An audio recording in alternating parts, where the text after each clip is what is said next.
اطاعت اور اتباع. اطاعت اگر نہیں ہے تو کفر ہو گیا. اطاعت تو لازم ہے، لیکن اطاعت کس چیز میں ہوتی ہے؟ جو حکم دیا ہے یہ کرو، آپ کو کرنا ہے. اتباع اس سے اوپر کی شے ہے. انسان خود تلاش کرے حضور کیا کرتے تھے، اور چاہے آپ نے نہیں فرمایا کہ یہ کرو، لیکن آپ ان کی پیروی کر رہے ہیں. یہ گویا کہ دائرہ وسیع ہو گیا. جس سے محبت ہوتی ہے اس کا انسان جو ہے اس کی ہر طرح سے اس کے ساتھ ایک مناسبت پیدا کرنا چاہتا ہے. کیسا لباس اس کا ہے ویسا ہی لباس اپنا بنائے. کیا چیزیں اس کو پسند ہیں کھانے میں وہی چیزیں خود بھی کھائے اور پسند کرے.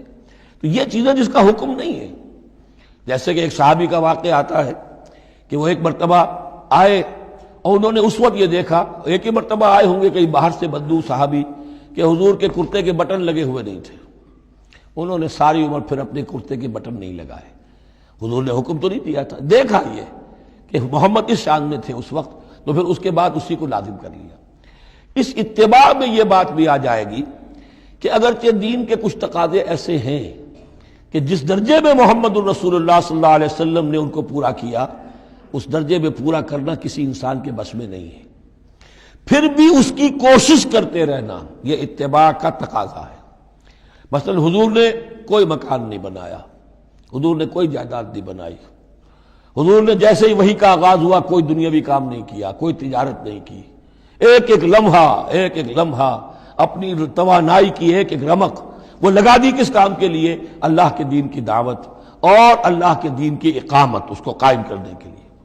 اب سب کے لیے تو اس مقام تک تو پہنچنا مشکل ہے، لیکن یہ کہ آئیڈیل یہ رہے، اسی کی طرف انسان چلنے کی کوشش کرتا رہے. میکسیمم جتنا بھی اپنا وقت فارغ کرے، اپنے وسائل فارغ کرے اور لگائے اس کام کے اندر، تو اتباع کا جو ہے کم سے کم تقاضا اس وقت پورا ہوگا. ہاں جو حکم دے دیا گیا یہ حلال ہے، یہ حرام ہے، یہ فرض ہے، یہ واجب ہے، اس کا تو اگر معاملہ اس کی پیروی نہیں ہو رہی تو پھر تو وہ کفر ہے. لیکن اتباع اگر آپ کر رہے ہیں تو اتباع جو ہے وہ پھر اللہ کا محبوب بن جانا ہے.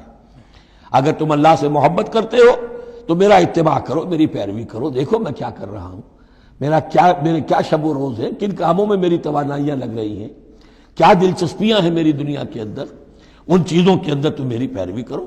تم اللہ کے محب نہیں محبوب بن جاؤ گے. اور اللہ غفور اور رحیم ہے.